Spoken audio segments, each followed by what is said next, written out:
Desjardins est fier de présenter Les Dérangeants, le podcast de la nouvelle génération d'entrepreneurs au Québec. Quand les entrepreneurs ont besoin de soutien, chez Desjardins, ils ne dérangent jamais. Visitez desjardins.com/entreprise. Ils font le tour du monde. Signent de gros contrats. Écœurent pas mal de monde. Et nous racontent tout ça. Voici Les Dérangeants.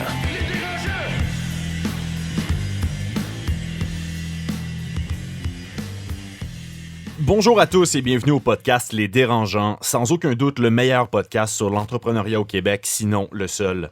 Je me présente, Mathieu Charret, journaliste au journal Les Affaires. Qui suis-je? Eh bien moi j'aime les longues balades sur la plage, jouer au Scrabble et boire du thé. Mais ce que j'aime par-dessus tout, ce sont mes merveilleux collaborateurs. Cette semaine, j'ai l'immense bonheur d'être entouré des entrepreneurs Carlo Coccaro de Mathémo Monde, surnommé l'impétueux King de Laval, du délicieux, du croustillant, du craquant, dont un Redler d'Archinovation, et de l'imparable Alex Mancy de Mango Software, un rêve vivant mais un cauchemar pour ses compétiteurs. Oh. Bonjour, messieurs. À chaque semaine, t'es de mieux en mieux. C'est des heures de travail. Mais imparable, ça veut dire quoi, imparable? Je sais pas, moi non c'est plus. impétueux, c'est impossible à stopper. Impétueux, on n'utilise pas ça à Laval. À Laval, non? On dit quoi? Je sais pas. Je sais pas, c'est ça. Douchebag. Donc, beaucoup de choses dans ce tout nouvel épisode enregistré au studio C de l'Université Concordia et propulsé par le Mouvement Desjardins. D'abord, nous avons l'immense honneur de recevoir une très grande sommelière et entrepreneur, Véronique Rivet. Bonjour Véronique. Bonjour. Merci beaucoup d'être avec nous. Ça me fait plaisir. Ensuite, place au débat intitulé « Chérie, j'ai plus le goût » ou encore « Chérie, pas ce soir, j'ai mal à la tête ». Comment combiner entrepreneuriat et vie de couple et ou vie de famille? Est-ce que c'est possible? Est-ce que vous croyez au fameux concept de la conciliation travail-famille? Mais d'abord, pour débuter, place à la question dérangeante, messieurs. Donc, je vous rappelle le concept. Tour à tour, vous choisissez un numéro de 1 à 10. Les numéros sont associés à des questions un petit peu dérangeantes, des fois des fois un peu moins.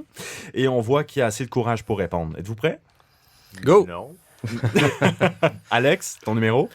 Moi, j'ai choisi le numéro 5. Le numéro 5. Alex, selon toi, qui est l'entrepreneur ou l'entrepreneur le plus sexy?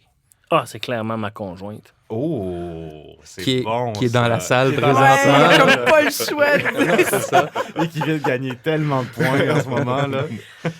Noah, numéro 1 à 10? Numéro 9. Numéro 9. Seriez-vous prêt à aller contre vos valeurs pour obtenir un contrat? Quelle valeur? Ben, à un certain point... Non, en fait, non. Non? Pas du tout. Il y a certaines choses que je suis juste pas prêt à faire, surtout pas pour l'argent. Et en fait, c'est une boîte de consultation. Alors, notre réputation, nos valeurs, c'est au point de notre service. Qu'est-ce que tu refuserais de faire? Quel contrat tu refuserais de faire? Du tabac, du... Ben, mais n'importe quoi avec toi. Je refuse. C'est toujours un plaisir. Tu sais qu'on bid cette semaine sur un projet de cannabis. Ah. Fait que c'est très, très intéressant. Ça. J'aime ça. Ça rejoint pas mes valeurs, mais écoute, c'est... Ça va être légal juillet 2018 au Canada. Ouais, mais ce qui est vraiment légal en ce moment, c'est l'argent. Fait que... En tout cas, tu sais que Noah ne voudra pas collaborer là-dessus. Carlo, un numéro? Pour honorer mes 3 formidables garçons. 3. L'entrepreneur que vous admirez le plus et pourquoi? Ah, très bonne question. Merci. Je vais en nommer 2. Le plus, il n'y en a pas de le plus, mais dans les tops, c'est difficile de ne pas admirer Elon Musk, qui est un entrepreneur extraordinaire. Un visionnaire. Qui réinvente des domaines qui sont pratiquement impossibles à réinventer. L'automobile, le voyage spatial, je veux dire, c'est des trucs extraordinaires. J'admire peut-être un peu moins le père, Elon Musk, qui a 5 enfants, mais qui ne doit pas beaucoup les voir. Un peu comme toi, là. Non, le contraire de moi. Et au Québec, c'est difficile de ne pas nommer Alexandre Taillefer ces temps-ci, qui réinvente lui aussi des modèles d'affaires avec le taxi, avec le journal Voir, le journal L'Actualité, la revue L'Actualité, qui sont il réinvente les choses, ça c'est très admirable aussi. Intéressant. Merci, messieurs, de votre courage. Vous avez quand même répondu chacun à la question. J'avoue qu'il n'était pas très difficile cette Est-ce que semaine. c'est un concept que tu vas ramener?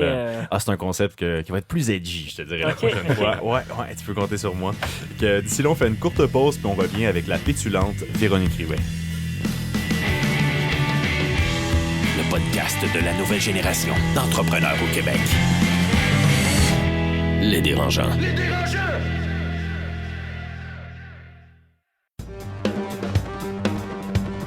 À l'École de gestion John Molson de Concordia, nous formons la prochaine génération de propriétaires d'entreprises et de gens d'affaires.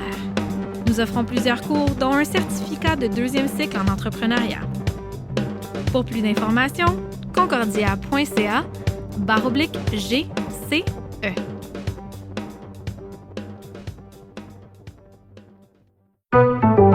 Bonjour, je suis Marie-Philippe Simard, présidente de Chic Marie. Aujourd'hui, je dérange Sophie Martin, directrice des comptes nationaux, services de cartes et monétiques chez Desjardins pour parler de commerce en ligne. Bonjour Sophie. Bonjour Marie-Philippe. Sophie, est-ce qu'on peut se tutoyer? Oui, absolument. Sophie, comme tu sais, Chic Marie fait de la location de vêtements en ligne. Puis le commerce en ligne, c'est pas si simple que ça. Selon toi, ça c'est quoi la première chose qu'il faut que les entrepreneurs regardent quand ils veulent démarrer une boutique en ligne? Il faut prendre le processus en considération dès le début du plan d'affaires. C'est certain que nous consulter, nous impliquer dès le départ, ça évite de s'égarer, donc nous, on peut t'orienter vers les bonnes solutions. Puis ça permet aussi aux entrepreneurs de développer plus rapidement un modèle qui est solide, qui est efficace, qui est sécuritaire. La première chose, c'est de vraiment être capable de bien cibler tes besoins, parce qu'il y a une panoplie de choix de plateformes que tu peux utiliser ou encore de services clés en main. Par exemple, dans les éléments que tu dois regarder, il y a le prix, la langue de l'interface, le nombre de produits que tu veux mettre en ligne, l'hébergement, donc c'est tout vraiment des éléments à considérer. Bien, un gros merci Sophie à toi. Merci Marie-Philippe.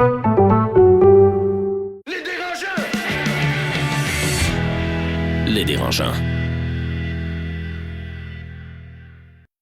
L'entrevue de la semaine est une présentation de Millésime Up, la nouvelle division du groupe Millésime dédiée aux besoins de recrutement des startups.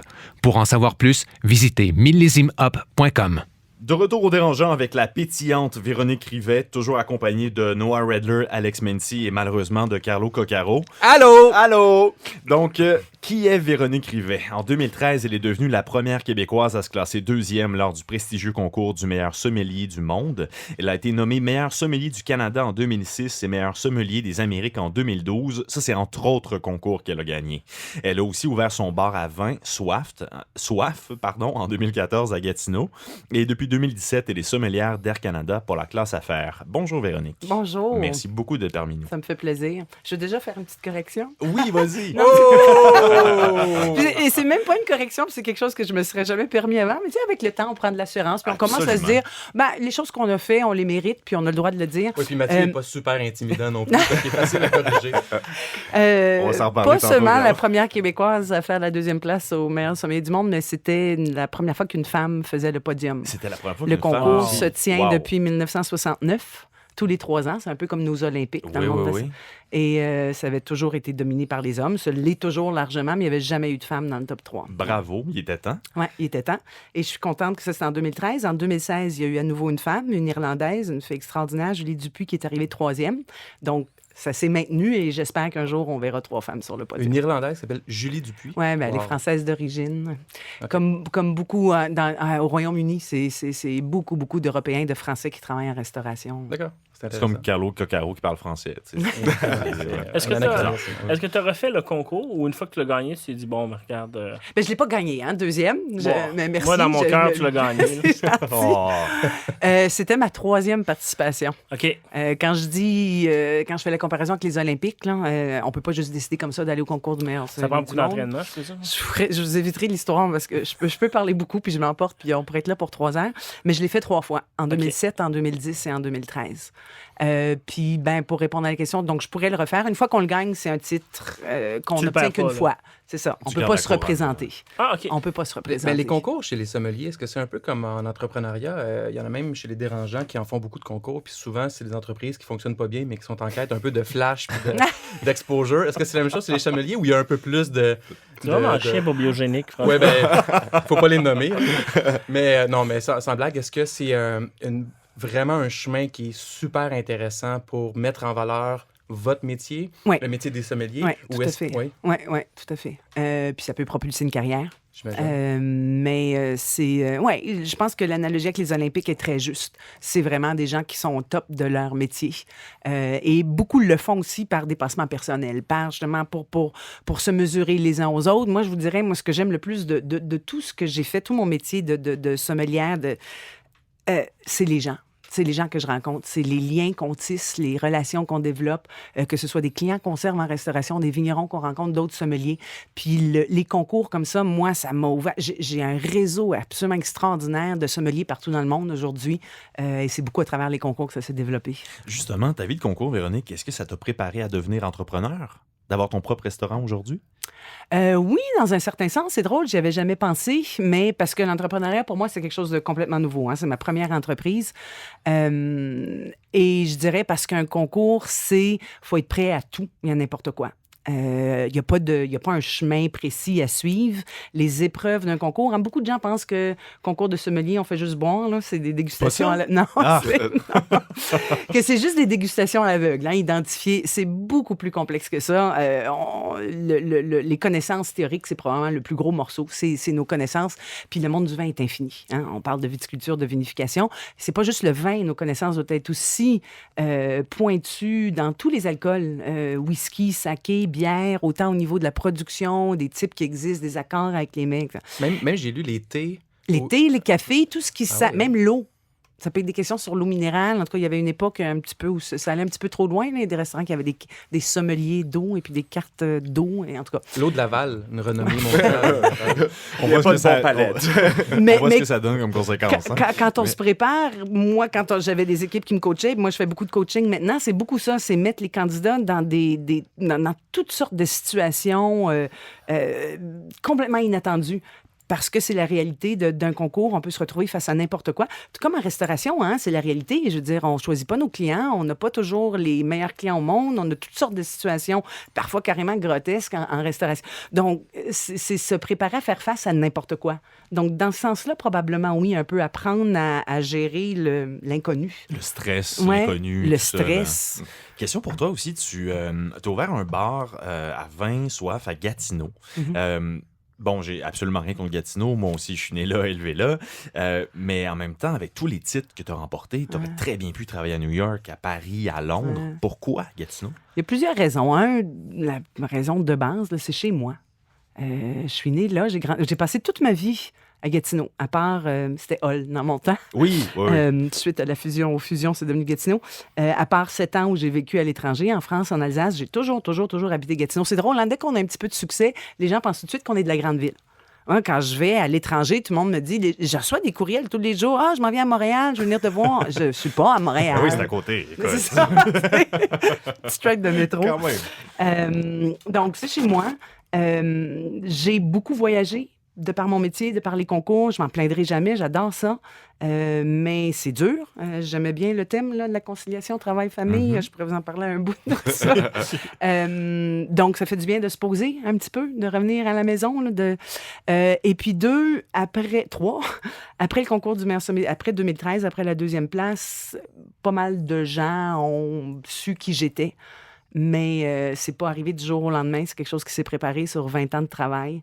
Puis à l'époque où personne ne me connaissait, le seul soutien que j'avais, c'était des gens chez moi. Ça fait 15-20 ans que les gens dans la région me connaissent, que je suis active dans ma région comme sommelière, comme chroniqueuse. Et j'ai eu énormément de soutien là, à un niveau très communautaire. Tu avais le goût de redonner un peu à la région? Ben, c'est ça, ouais. Mais je dois dire, j'ai déjà mangé à ton restaurant et c'était vraiment une belle expérience. Évidemment, tu te souviens de moi parce qu'on était là avec un groupe et toi-même, tu avais fait une présentation à tout le monde. Et j'ai trouvé cette expérience quand tu es venu expliquer tous les vins, tu nous aider à goûter, à découvrir. Ça, c'était quelque chose de vraiment spécial. Mais est-ce que ça a aidé beaucoup avec ton restaurant d'avoir cette réputation reconnue comme sommelier international? Est-ce que les gens viennent pour cette expérience? J'allais dire, j'aurais jamais fait ça. Je pense pas que j'aurais fait ça si j'avais pas derrière moi la notoriété. Ça aurait été beaucoup plus difficile. Je cacherai pas que ça a aidé, ça m'a beaucoup facilité les choses.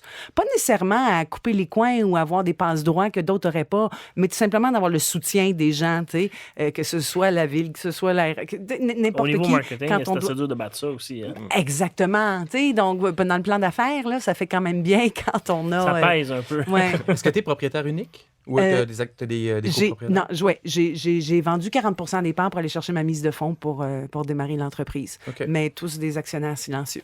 OK. Ils n'ont pas le droit de parler. Ils n'ont pas le droit de parler. Okay. Ils peuvent juste boire. C'est un beau problème, ça, finalement. Est-ce qu'on peut devenir actionnaire silencieux, nous aussi, de... Carlo, Il y aura d'autres projets. Mon père fait son vin, il pourrait peut-être le vendre. Non, du vin avec les pieds, là, c'est pas bon. C'est pas avec les pieds. La robe est foncée. Ça rajoute un petit kick, là, j'imagine. Est-ce que c'est dur à gérer, justement? T'es devenu célèbre là, avec tous ces concours-là. Le côté star, entrepreneuriat, est-ce que c'est quelque chose qui te dérange? Quelque chose que tu vis pas vraiment? Comment tu vois ça? Ouais, moi, j'aime pas l'emploi du terme célébrité. Tu sais, les chefs célébrités, les sommeliers rockstars, ça m'énerve un petit peu. Okay. On sauve pas des vies, là, on s'entend dessus. On boit du vin. On a déjà un privilège énorme d'évoluer dans un métier qui est extraordinaire, qui est le fun. On s'entend. Moi, je me lève tous les matins et j'ai hâte d'aller au travail. Mais c'est un secteur qui est dur, la restauration. Le taux de faillite est énorme. Ouais. Pourquoi te lancer là-dedans? T'as pas peur du risque? Je pense que ça, c'est une condition essentielle au succès en restauration, c'est que les gens doivent se lancer là-dedans parce que c'est des passionnés, parce que c'est des gens qui trippent vraiment sur le métier. S'ils se lancent là-dedans pour faire de l'argent, il y a des fortes chances qu'ils se cassent la gueule. Parce que, l'argent, il n'y en a pas beaucoup en restauration. On peut-tu mettre ça au clair tout de suite? Là? Arrêtez de penser qu'un restaurateur roule sur l'or. C'est une espèce de mythe qui est tellement répandu. Oui, il y a moyen de faire de l'argent, mais dans des marchés assez niches, des trucs très particuliers. La plupart des bons restaurateurs, là, des grands chefs, des gens qui... c'est des gens qui adorent ce qu'ils font et qui le font parce qu'ils adorent ça puis qui ont envie de le partager. Si la motivation première, c'est l'argent, c'est sûr que ça marche. En tout cas, il y a de fortes chances que ça marche. Alors, pourquoi avoir démarré un restaurant et pas faire partie d'une aventure qui appartient à quelqu'un d'autre, dont les risques sont à quelqu'un d'autre, mais de quand même avoir les bénéfices du métier, de rencontrer le monde, de développer sa passion? Ça, je l'ai fait toute ma vie. J'ai travaillé en restauration toute ma vie. Depuis l'âge de 16 ans, je travaille en restauration. Puis je pense que quand on travaille dans un domaine qui nous fait vraiment triper, on a tous un petit peu le rêve de démarrer sa propre entreprise. Donc, c'est tout simplement ça. Même si c'était vraiment une grande nouvelle aventure pour moi, plein de choses que, oui, je connais mon métier, mais on s'entend démarrer une entreprise, on a beau connaître le métier dans lequel on évolue, il y a tout un paquet de choses qui viennent avec ça, qui sont pas de nos compétences. Ouais. Donc, beaucoup d'inconnus, beaucoup de... Mais moi, j'adore... Ce qui me fait triper dans le vin, moi, je suis quelqu'un qui n'a jamais su ce que je voulais faire dans la vie. Et je m'intéressais à trop de choses. J'avais toujours peur de me spécialiser dans un sujet. Je vais rater un paquet d'autres affaires. Le vin, c'est venu complètement me chercher à ce niveau-là parce que je fais de l'agronomie, de la géologie, de la chimie, de la biologie, de l'histoire, de la géographie, de l'économie. Je touche à tout. Et c'est... Je pense que la seule chose que j'aurais pu dire à 18 ans ou à 20 ans ou à 25 ans, quand on en est, qu'est-ce que tu veux faire dans la vie? Si je pouvais être étudiante pour le restant de mes jours, c'est ça qui m'allumerait. D'être constamment en apprentissage. Pardon? C'est un peu ce que t'es une étudiante. Ben c'est ça, constamment dans le monde du vin. T'as la soif mais d'apprendre. c'était ça aussi le défi de l'entrepreneuriat. C'était de me lancer dans quelque chose d'inconnu, mais où j'allais apprendre. Puis c'est sûr qu'il y a des choses qu'on aime moins, des choses qu'on aime plus, mais c'était l'excitation de cool, quelque chose de nouveau. C'est ça. Je pense que c'est ce qui m'allume le plus, c'est l'apprentissage continu. Véronique, à quand les franchises Soif? À Montréal, Québec? Ouais, je sais pas. Ça, c'est J'aimerais encore... Ça me fait... Ouais! Moi, j'ai toujours... Plein de gens, évidemment, la question est toujours revenue. Tu sais, je sais pas pourquoi Gatineau? Pourquoi pas à Montréal? Non, mais aussi Montréal. Comme s'il y avait juste Montréal. Non, mais ça peut être 2 ou 3 Moi, ou 4 j'avoue que j'ai un 12. petit peu peur d'être la saveur du jour, Okay. de la saveur du mois. Tu sais, d'être dans des marchés où ça va marcher fort, fort, fort pendant 5-6 mois, puis après ça, on t'oublie.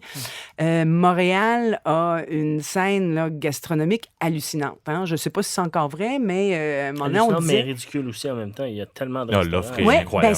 Apparemment, il y a plus de restaurants per capita à Montréal qu'à New York. Ouais. Et si c'est pas vrai, c'est très, très proche. Des très bons restaurants qui ferment, il y en a régulièrement pour toutes sortes de Chaque raisons. Encore, n'oubliez pas, c'est des gens qui font pas nécessairement de l'argent. Donc oui, j'aimerais ça quand j'ai ouvert, j'ai toujours dit, moi j'aimerais ça que dans 5 ans, mon plus gros problème soit de savoir où est-ce que j'ouvre le deuxième. Dans 5 ans, moi quand je vois des gens qui ouvrent quelque chose, surtout en restauration, et puis, au bout d'un an, ouvre un deuxième. Je comprends pas. Je comprends juste pas. J'ai peut-être besoin, je sais pas si c'est d'un certain conservatisme ou plus vieux jeu. Puis le fait que j'ai aussi des actionnaires, je suis responsable envers d'autres personnes.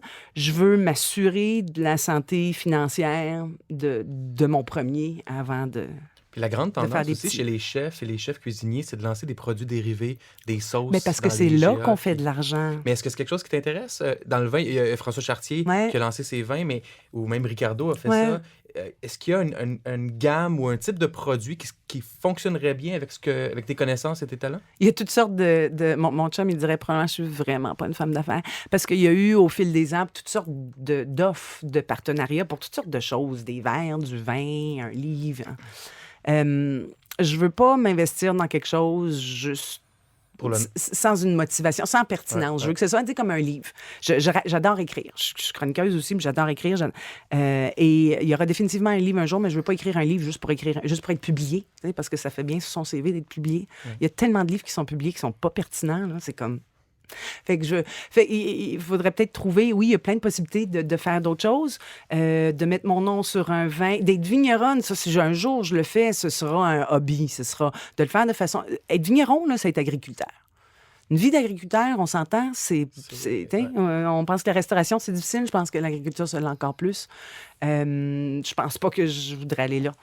Fait que t'es pleine de projets, on parle de peut-être une prochaine franchise, peut-être un livre, as-tu d'autres projets en tête? Oui, il y a toutes sortes de... On veut savoir. Mais là, comme le partenariat avec Air Canada, ça, je trouve ça le fun. Ça s'est fait dans la dernière année, puis c'est génial. Là aussi, je découvre un tout autre monde. C'est quoi les réalités d'une compagnie aérienne? On s'entend? L'aire de service dans un avion, là, c'est pas comme l'aire de service dans un restaurant. C'est une ball game complètement différente. Là. Donc, ça aussi, c'est un super défi de goûter du vin à 30 000 pieds d'altitude. Ça fait quoi? Est-ce que le vin goûte la même chose? De plus en plus, parce que les avions modernes sont de plus en plus performants, les cabines sont de mieux en mieux faites. Avant, il y avait des différences sérieuses à cause de la pressurisation, à cause de l'environnement très, très sec, pas d'humidité. Le bruit, juste le niveau de bruit, je ne sais pas c'est quoi, mais c'est super élevé dans un avion. Hein?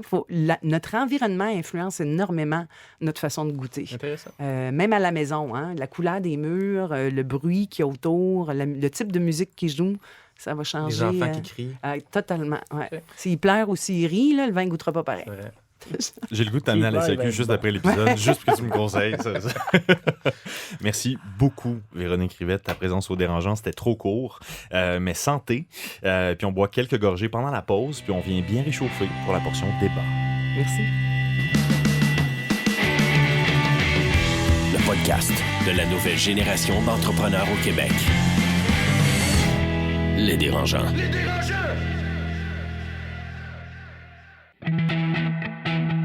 Écosystème, une capsule pour les entrepreneurs nouvelle génération, signée Université Concordia.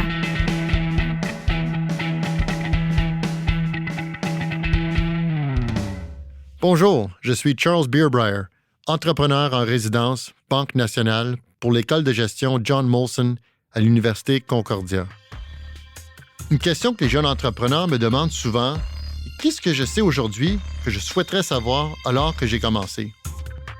Ce que je sais aujourd'hui touche l'aspect de la gestion des opérations, vraiment comprendre les cycles de vente dans mon industrie, la gestion d'inventaire. Il a fallu environ 1 an pour vraiment bien comprendre tout ça. Puis maintenant, on peut vraiment faire des prévisions plus précises. Pour plus d'informations, concordia.ca/GCE.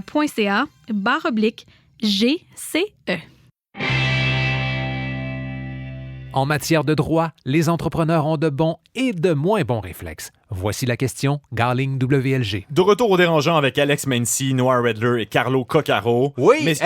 Mathieu, avant que tu continues, cette semaine, nos amis du cabinet d'avocats Garling WLG veulent savoir, une marque et des secrets commerciaux, c'est souvent l'actif le plus précieux d'une start-up. Quel moyen est-ce qu'on a pris en tant que dérangeant pour protéger les nôtres? Toi, Noah? Moi, c'est très simple. Je sors avec une batte de baseball et si quelqu'un prend ma marque, je viens le voir. Je pense que les avocats, ils vont dire ça marchera pas, là, mais je sais pas. Tu penses? Tu vas avoir besoin d'une autre sorte d'avocat pour te défendre en cours. Écoute, nous, on n'a pas enregistré notre marque, on le songe sérieusement. Par contre, on a des protections légales pour tout ce qui est la confidentialité et ces choses-là. Mais ça vaut ce que ça vaut. Donc, toi, Carlo? Moi, on a ce qu'on a, je pense, c'est des bons contrats avec nos partenaires qui protègent les marques et les secrets commerciaux d'un peu tout le monde. Puis en même temps, il y a un côté de moi qui se dit, ça sert-tu vraiment à quelque chose, considérant qu'on peut toujours se faire poursuivre de toute façon pour des bonnes et mauvaises raisons, puis qu'on doit se défendre. Mais au niveau du contenu sur la plateforme aidersonenfant.com, je pense qu'on est pas mal bien structuré pour définir ce qui nous appartient puis ce qui nous Au appartient niveau des droits pas, d'auteur. Puis tout. Exactement. OK. De façon à pouvoir bien les exploiter dans le futur puis respectant tout le monde. Là. C'était la question Garling WLG. Pour les conseils de l'équipe Garling WLG, rendez-vous sur la page Facebook des Dérangeants.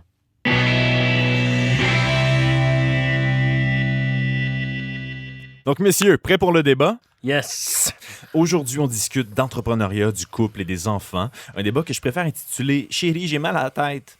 Beaucoup d'investisseurs préfèrent financer de jeunes entrepreneurs prêts à travailler 26 heures par jour, 387 jours par année, sans couple stable, sans enfants. C'est un plus grand gage de succès, selon certains. Donc, comment on allie couple et entreprise? Ou pire, comment ou pourquoi avoir des enfants dans des conditions comme ça? Donc, messieurs, est-ce que c'est possible d'arriver à un meilleur équilibre ou tout simplement de concilier famille, amour et entreprise? Moi, je pense que oui. Je pense que tout commence au point de départ. Si tu es un jeune entrepreneur et tu as une nouvelle conjointe, ça va être dur pour elle de comprendre ta réalité. Si par contre, tu démarres ton entreprise puis tu as déjà ta conjointe puis tu lui expliques dans quoi on va s'embarquer puis regarde, moi, j'ai fondé mon entreprise avec ma conjointe. On s'est jamais vraiment chicané. OK, elle est en studio. Je la regarde juste voir si c'est vrai. Mais non, ça a super bien été et elle est super conciliante. Est-ce que c'est donné à tout le monde de comprendre ça? Je pense pas. Par contre, il faut arrêter de rêver et de dire non, chérie, je pars mon entreprise, je travaillerai pas beaucoup, je vais avoir plein de vacances. Non, nous, on s'en va en vacances bientôt. Ça fait 3 ans qu'on n'a pas pris de vacances. Là. Donc, je pense que c'est ça un peu la réalité. Vous autres, les boys? Moi, je pense que être en couple puis avoir des enfants, puis moi, j'ai 3 enfants. Toi, Alex, t'as une fille. Moi, c'est qui je suis dans mon ADN. Fait que c'est pas un choix, là. C'est qui je suis. C'est j'ai la chance d'y arriver, là. Comme il y en a qui ont plus de difficultés à avoir des enfants. Moi, j'ai trouvé la femme de ma vie. J'ai 3 enfants. Ça fait partie de qui je suis. Donc, moi, je vois ça comme un... Si les investisseurs veulent pas investir dans moi, puis je suis pas à la recherche d'investisseurs, mais si les investisseurs veulent pas investir dans moi, à cause de ça, je vais juste leur lever un doigt en disant, regarde, si tu penses pas que je suis une meilleure personne parce que j'ai des enfants puis je suis capable de concilier tout ça, est-ce que je travaille un peu moins? Certainement que quelqu'un qui n'a pas d'enfant, qui fait juste ça de sa vie, mais est-ce que je suis plus complet, plus équilibré, plus empathique, plus... Pas vraiment. Donc, oui, non, la réponse était oui.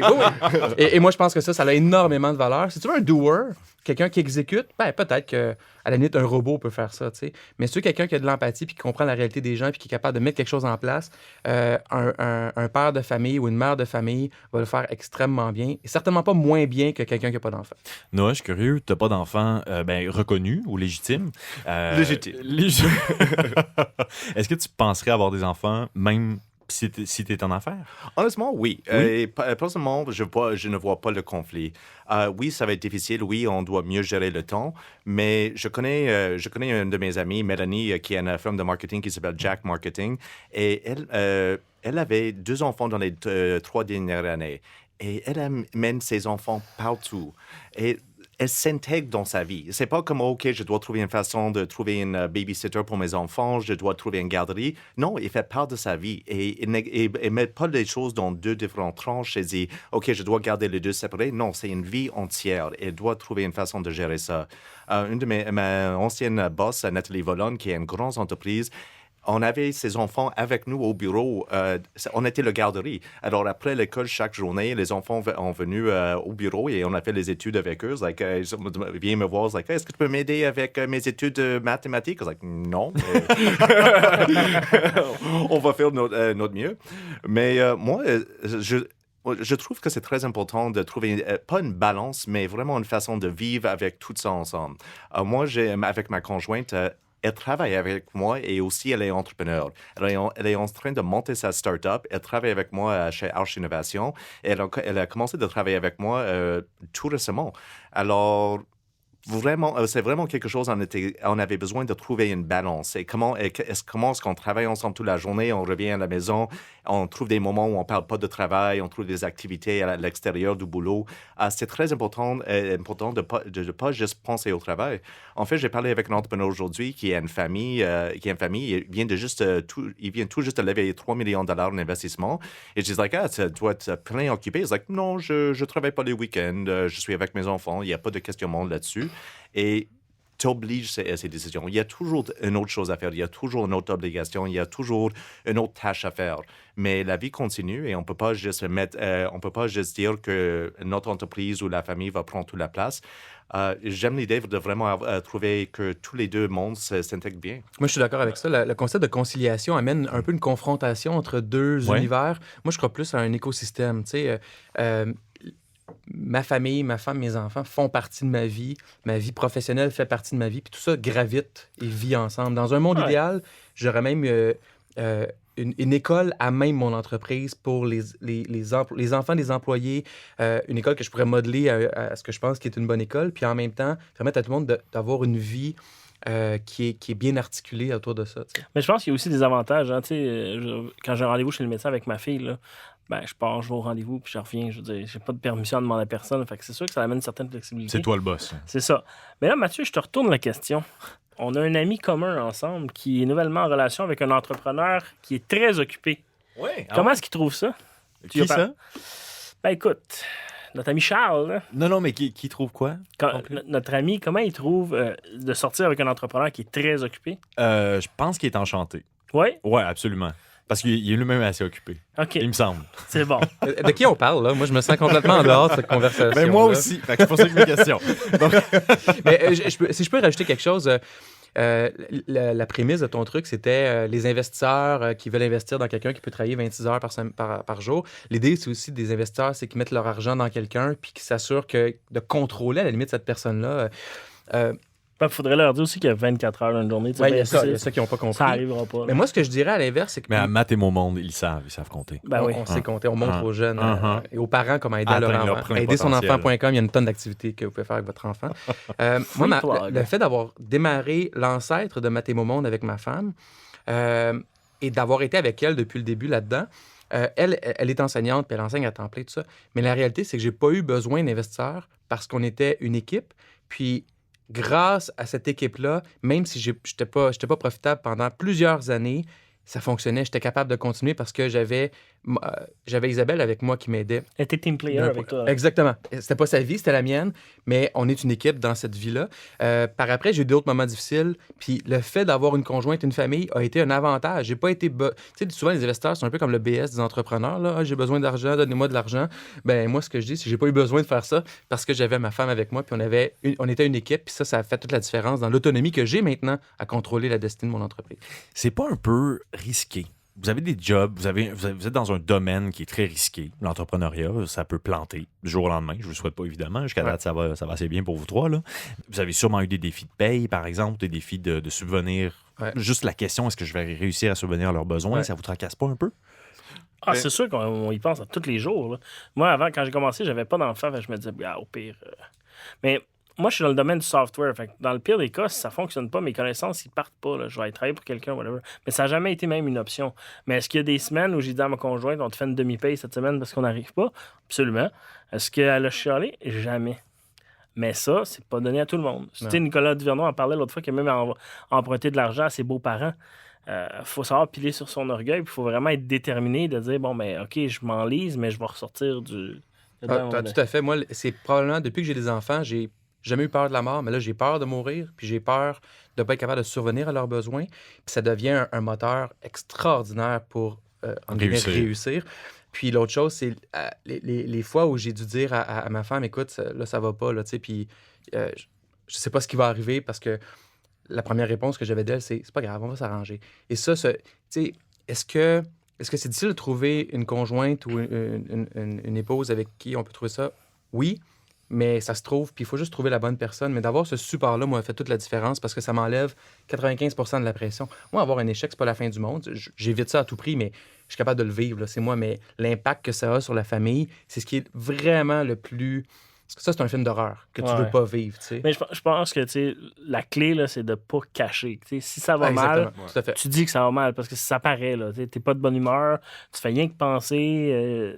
Tu sais, ma blonde, là, elle sait tout de suite quand ça marche pas. Mais il doit y avoir des discussions solides à la maison, des fois. Genre, tu travailles trop, tu t'occupes de passer des enfants, tu fais passer de tâches. Comment tu gères ça aussi? Ben, je pense que c'est important de vraiment bien communiquer. I mean, à la fin de la journée, je ne suis pas d'accord avec l'idée qu'un entrepreneur doit travailler 26 heures par journée. Tu peux pas tout faire. Tu peux pas tout faire. Et si tu travailles comme ça, tu travailles comme un fou, tu vas faire un burn-out et ça va vraiment casser l'entreprise plus que d'autres choses. La famille, c'est la famille d'avoir une conjointe, d'avoir quelqu'un avec qui tu peux communiquer, partager cette expérience, partager les difficultés et quelqu'un qui comprend ça et est prêt à t'appuyer. C'est ça qui est le game changer. Si on pense à vraiment beaucoup de gens qui ont eu beaucoup de succès, ils sont très bien accompagnés. Ils ont quelqu'un derrière eux. Je prends l'exemple de Sheryl Sandberg de Facebook. Elle parle toujours qu'elle avait pas juste une conjointe, elle avait une partenaire dans sa vie. Et moi, je vois beaucoup plus comme ça. C'est pas juste la famille, j'ai une partenaire dans la vie. Et on est ensemble parce qu'elle appuie mes projets, j'appuie ses projets et on veut du succès pour chacun et l'autre. Et je pense que la difficulté, c'est vraiment, il y a des situations où il y a soit l'homme ou la femme qui reste à la maison, qui prend soin des enfants et qui n'ont pas d'autres choses dans leur vie. Alors, ils vraiment sont dans un mode d'attente toujours. Ça peut causer des problèmes parce que vraiment, c'est la responsabilité d'une personne d'amener tout l'argent, de vraiment faire vivre la famille et de aussi faire animer, encourager et de venir avec un peu d'énergie. Mais c'est dur de rentrer à la maison à la fin de la journée. Il faut arrêter l'idée aussi de dire, je pense que l'important, c'est d'être là aussi dans les moments. C'est que si tu dis je travaille pas en fin de semaine, il faut vraiment pas que tu travailles, que tu sois présent avec ta famille. Ça revient à faire des bons choix, à prioriser, à aller dans la qualité plus que la quantité, autant dans le travail que dans le reste. Puis ça, être, tu sais, les entrepreneurs qui ont des familles, les entrepreneurs qui réussissent, les deux, c'est des entrepreneurs qui font des bons choix. Parce qu'on a moins de temps. La réalité, c'est qu'on a moins de temps. Mais comment on l'utilise, ce temps-là, fait toute la différence. Puis, tu sais, il n'y a rien de plus essentiel que ça, là. Mais aussi, on gère plus notre temps. Alors, c'est pas quand quelqu'un dit est ici à 9 h, partir à quelle heure. Moi, je trouve, des fois, je vais prendre mes emails et je vais répondre au courriel et commence vraiment à rédiger très tôt le matin. Ma conjointe, elle dort plus tard que moi. Je me lève toujours à 5h30, 6h. Mais moi, je me lève tôt, alors je suis prêt. Mais je me lève, je commence à faire ça. Et ça me libère un peu à la fin de la journée. Et on essaie toujours de prendre des moments sans téléphone où on fait une activité, les date nights. Des date nights. Oh, oui, c'est cute. Ils font encore des date nights. Ben, je vous recommande les deux. Et pour ceux que, Alex, ta fille est un peu jeune, mais moi, je veux dire, il n'y a rien de plus gratifiant et de plus extraordinaire que de voir ses enfants évoluer. Moi, je ne viens pas d'une famille d'entrepreneurs, donc j'ai fait beaucoup mon apprentissage sur le terrain. Je n'ai pas des réflexes d'entrepreneurs qui se sont construits entre l'âge de 5 et 15 ans à voir mon père ou ma mère être entrepreneur, mais mes enfants vivent ça. Donc, les conversations qu'on a, puis on parle beaucoup à la maison de ce qu'on vit, puis mes enfants baignent dans cet univers-là, et ça, là, c'est extraordinairement intéressant de voir ces enfants évoluer là-dedans. Ils ont des réflexes que moi, j'ai jamais eu. Même à 20 ans, ils les ont à 8 ans puis à 6 ans, juste parce qu'ils vivent dans cet environnement-là. Puis ça, c'est vraiment, vraiment le fun. Et puis combien de fois, là, j'ai travaillé un vendredi soir, tout un week-end pour un livrable, puis t'arrives le lundi, puis le client dit « Ah, c'était pas urgent, on va regarder ça dans 2 jours. » Ah, sérieux, là. Ouch. Avez-vous des trucs, si vous aviez un truc à donner aux auditeurs qui veulent se lancer en affaires, qui sont en affaires, qui ont des enfants ou qui ont une vie de couple ou les deux, ce serait quoi? Est-ce qu'il y a une chose que vous faites dans votre vie pour concilier travail, famille ou amour? Et le conseil que je partage avec beaucoup d'entrepreneurs, c'est de vraiment bloquer du temps dans votre calendrier pour avoir du temps avec ta famille ou du temps personnel. Et c'est pas attendre à 17h le soir ou 21h le soir. Si ça doit être à midi, prendre un lunch ensemble, si c'est juste de balader ensemble à 15h l'après-midi, allez-y, le faire. Et prends ce temps vraiment encore sans téléphone, juste pour parler des choses. Est-ce que tu mets à ton horaire les périodes d'intimité aussi? Ou ça, c'est un peu freestyle? Ben, j'ai de temps... De des 15 minutes. Il va se marier bientôt, fait que, tu sais. Il y a des petits 15 minutes à gauche et à droite. Carlo, il paraît plus qu'on en parle, moins qu'on le fait. Là, je sais pas. Là. Mais j'ai un bureau privé, alors c'est tout. C'est pratique. C'est moins pratique dans une salle de presse. Dernier point, les gars, je vais vous parler de vacances. En prenez-vous? Oui. Oui? Beaucoup? Absolument. Toujours? Ah ben, pas toujours, mais vraiment, quand c'est le temps de prendre des vacances, je prends des vacances. Tu prends combien de semaines par année, par exemple? Là? Cette année, ça fait 3 semaines déjà. OK, Ouais. quand même. Ouais. Carlo? Moi, j'ai 2 enfants d'âge scolaire, donc j'essaie de calquer le rythme scolaire. Et la bonne nouvelle, c'est que mon entreprise œuvre dans le monde scolaire. Donc, de calquer Fait que tu le travailles rythme. pas l'été. Moi, c'est ça. 7 semaines l'été, À 2 peine semaines à l'hiver. Noël, la semaine de relâche, puis je prends la semaine de relâche européenne aussi, de l'automne. De l'Ontario, la Rive-Sud. Et ma femme est enseignante, donc on réussit à avoir des bons temps dans ces moments-là. On est allé en voyage 2 fois en Europe, toute la famille ensemble, à 4 puis à 5 dans les 4 dernières années. Ça, c'est le highlight aussi de notre vie de famille qui est rendu possible par les possibilités de l'entrepreneuriat. Est-ce que ta femme utilise des services Mathémo? Non, elle est enseignante, puis elle a créé des trucs pour Mathémo puis aider son enfant. Puis, si je peux donner un truc un peu cheesy, mais moi j'y crois tellement, la conciliation travail-famille, ou peu importe comment on appelle ça, ça peut pas fonctionner avec les mauvaises personnes.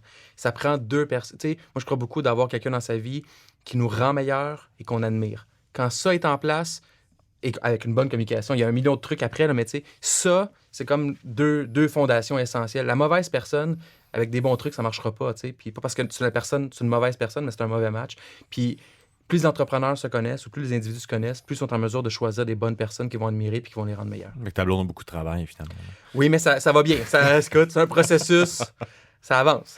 Alex? Nous autres, tout le monde chez Mango commence avec 4 semaines de vacances. Pour moi, des vraies vacances, par contre, c'est quand je pars pas de laptop. Cette année, ça va être une des premières fois. Est-ce que tu vas regarder tes courriels pendant des vacances? C'est sûr que oui. Mais je vais me bloquer des périodes de temps. Je vais peut-être les regarder à tous les matins, mais je passerai pas mes journées à faire ça. Là. J'ai une équipe maintenant qui vont gérer ça. Puis le pire des cas, là, si ça explose, ben ça explose, puis c'est tout. Puis moi, je veux juste faire un petit clin d'œil à ce visionnaire extraordinaire que tout le monde admire, Steve Jobs. Ils ont inauguré le nouveau campus le 12 septembre dernier. 5 milliards, je pense que c'est 250 000 mètres carrés de bureaux, 100 000 pieds carrés d'un gym et 0 garderie. Tu sais, quand tu veux avoir... c'est comme si c'était pas important, tu sais. Et le gars de la vision, puis c'est lui qui l'a designé pas mal, comment il l'appelle? Le spaceship. Le spaceship. Puis la réalité, c'est que j'ai lisé ça, puis c'est complètement ridicule, là. C'est de pas s'occuper des enfants, des employés. Tu as 12 000 employés qui vont travailler là. Fail. Alors que dans ce coin-là, toutes les grosses entreprises font des micro-campus avec tous les services possibles et impossibles. Ouais. Mais bon. Il reste encore du travail à faire, finalement. C'est déjà tout pour les dérangeants cette semaine. D'abord, un très grand merci à Véronique Rivet pour sa visite à l'émission, à nos dérangeants, les sublimes, Alex Mency, Carlo Coccaro et Noah Redler. C'est Coccaro. Un grand merci à Jackie Galland à la technique, à l'idéateur Hugues Chandonnet, au Mouvement Desjardins à l'Université Concordia pour leur support. On se retrouve dès la semaine prochaine, le mercredi 4 octobre, pour un 10e épisode des Dérangeants avec la ministre de l'Économie, des Sciences et de l'Innovation, Mme Dominique Anglade, qui sera enregistrée cette fois devant public au Desjardins Lab. D'ici là, on nous suit dans le Journal Les Affaires sur la page Facebook de Les Affaires et des Dérangeants. C'était Mathieu Charret du Journal Les Affaires qui vous dit à très bientôt.